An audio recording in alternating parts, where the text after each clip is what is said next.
Olha só, vou novamente deixar o alinhamento alinhar à esquerda, nesse meu primeiro parágrafo, e agora eu gostaria de alterar o que nós vamos chamar de espaçamento de linha e parágrafo.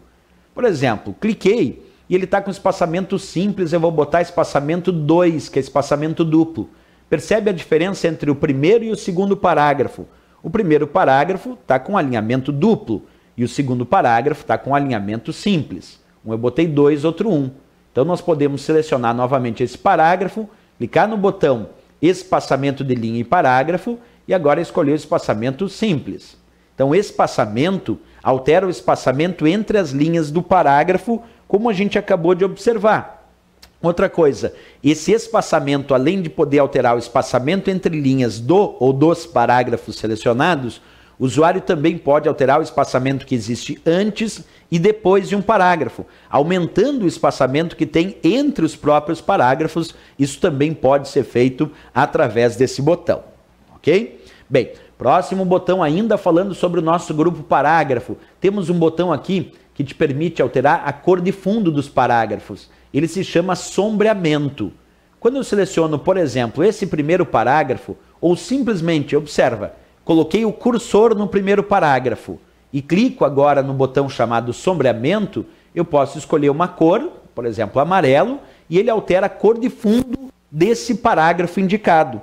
Já que o meu cursor estava no primeiro parágrafo, quando eu cliquei no botão sombreamento, escolhi uma cor, ele alterou a cor de fundo do parágrafo onde se encontrava o cursor.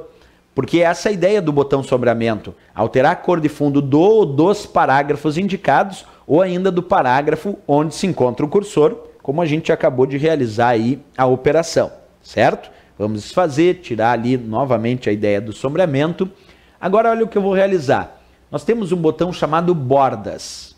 Esse botão bordas, a princípio, aplica bordas ao parágrafo onde se encontra. Vamos colocar o cursor agora no segundo parágrafo. Vamos clicar no botão bordas e escolher bordas externas. Percebe que ele aplicou bordas externas ao segundo parágrafo, que era onde se encontrava o cursor.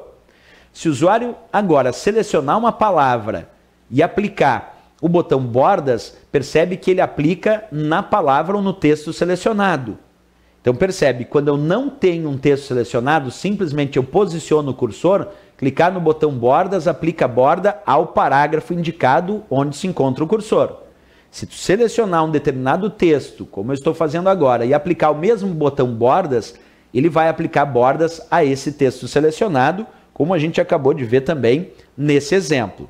Então o botão bordas tem que ter um certo cuidado, porque ele tem essa variação, né? Quando a gente fala do botão bordas, de fato ele apresenta uma variação entre o que ele realiza, que de fato, só um momentinho aqui para a gente observar, o que ele realiza, que é justamente essa aplicação de borda no texto ou no parágrafo indicado, isso pode ser realizado também.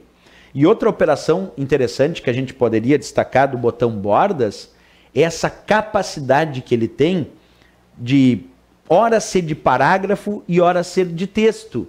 Porque se a gente imagina essa situação, ora o botão bordas, aplicar bordas ao parágrafo, ora aplicar bordas ao texto, isso pode realmente gerar algum problema para o usuário.